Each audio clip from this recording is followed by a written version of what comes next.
Le lobbyisme au Québec, miser sur la transparence. Pour parvenir à la transparence et à la bonne conduite du lobbyisme, un commissaire et 3 outils. La loi prévoit la nomination d'un commissaire au lobbyisme.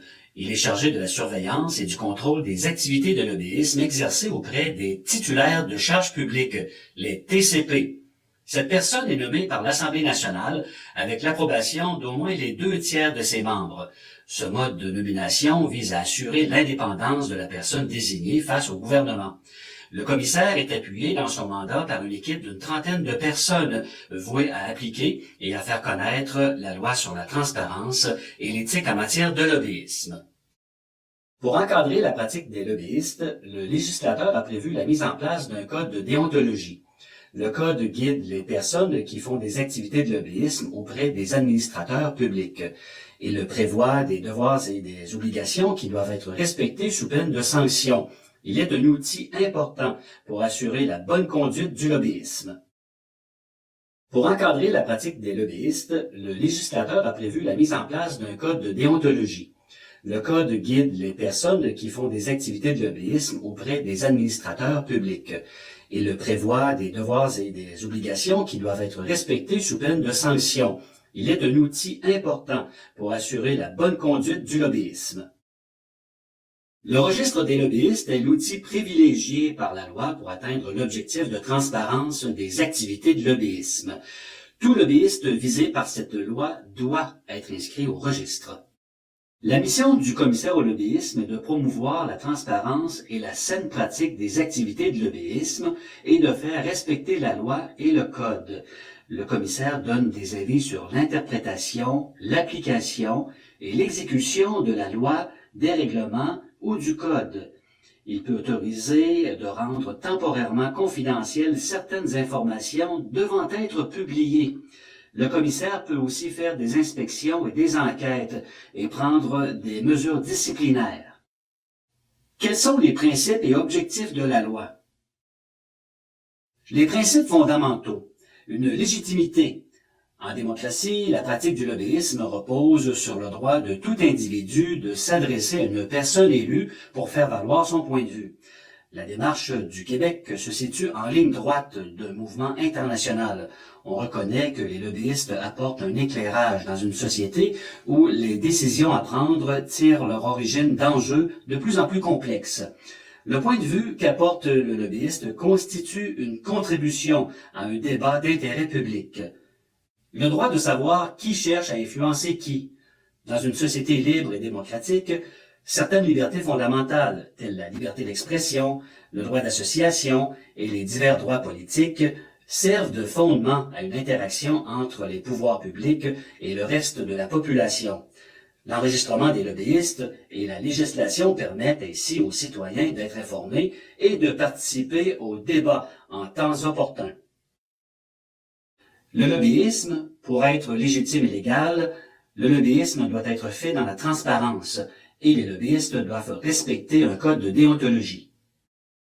Pour que la loi s'applique, il faut une personne lobbyiste, un élu, un fonctionnaire ou toute personne nommée pour exercer des fonctions au sein de l'administration publique et une communication qui pourrait influencer une décision de cette dernière.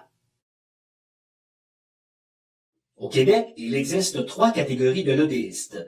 Le lobbyiste conseil, il exerce des activités de lobbyisme pour le compte d'autrui, moyennant contrepartie. Il peut avoir plusieurs clients.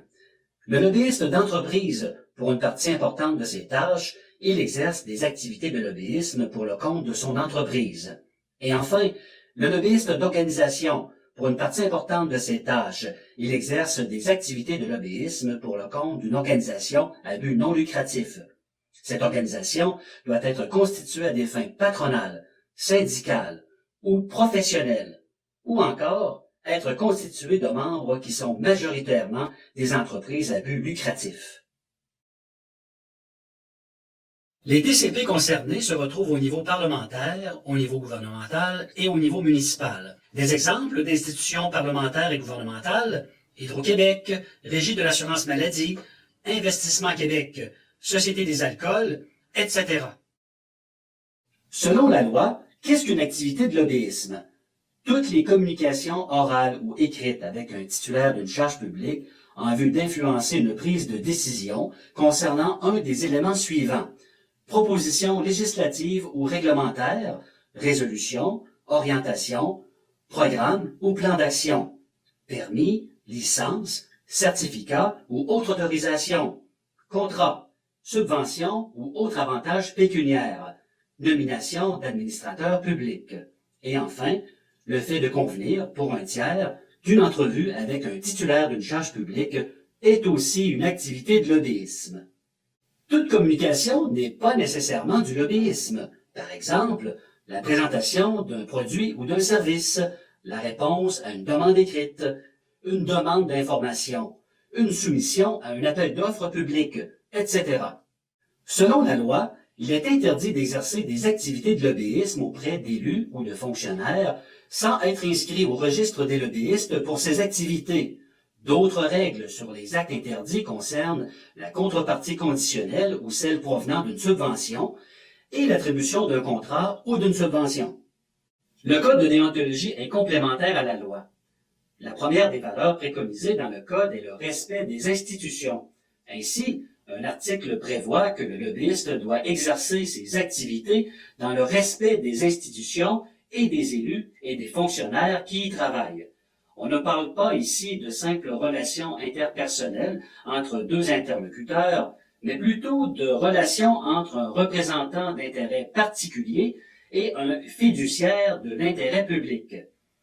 Le Code de déontologie contient d'autres articles qui précisent les valeurs d'honnêteté et d'intégrité qui doivent caractériser les rapports que les lobbyistes entretiennent avec les élus et les fonctionnaires.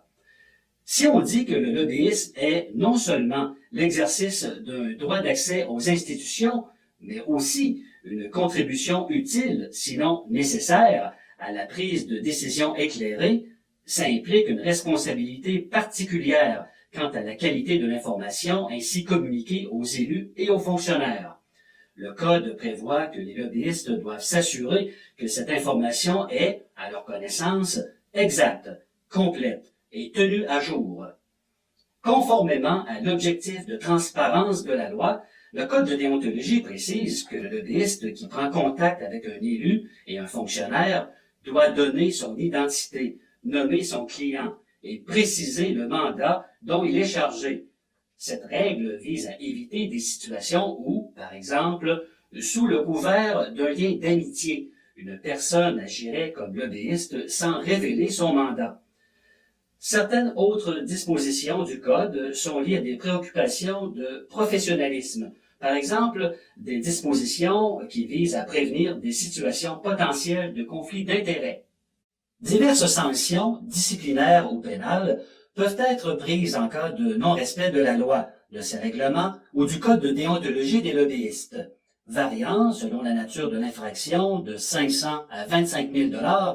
Les amendes peuvent être doublées en cas de récidive. En cas de manquement grave ou répété, le commissaire peut interdire la pratique d'activités de lobbyisme pendant une période pouvant atteindre 12 mois. Depuis juin 2019, les délais pour de telles sanctions ont été prolongés et peuvent aller jusqu'à 7 ans. Que faire lorsque la loi ou le Code ne semble pas être respecté? Toute personne peut signaler une situation au commissaire au lobbyisme. La personne doit alors fournir les renseignements pertinents et les documents qui appuient le signalement. Les signalements sont traités de façon confidentielle. Le rôle des TCP est de mettre en œuvre le droit à l'information des citoyens, un droit constitutionnel. Ils doivent s'assurer que les personnes qui font du lobbyisme sont inscrites au registre des lobbyistes et respectent le Code de déontologie. Dans le cas contraire, ils devraient s'abstenir de traiter avec cette personne. La loi prévoit enfin l'interdiction d'exercer des activités de lobbyisme pendant une période déterminée pour d'anciens élus et membres du personnel politique qui ont quitté leurs fonctions. Le citoyen peut savoir qui cherche à influencer un élu ou un fonctionnaire en consultant le registre. Il peut ainsi exprimer en temps opportun son point de vue sur des décisions publiques qui le concernent. Il peut poser des questions aux élus et aux fonctionnaires sur les interventions que les lobbyistes font auprès d'eux. Communiquez avec nous par la poste, par téléphone ou par courriel. Ensemble, misons sur la transparence.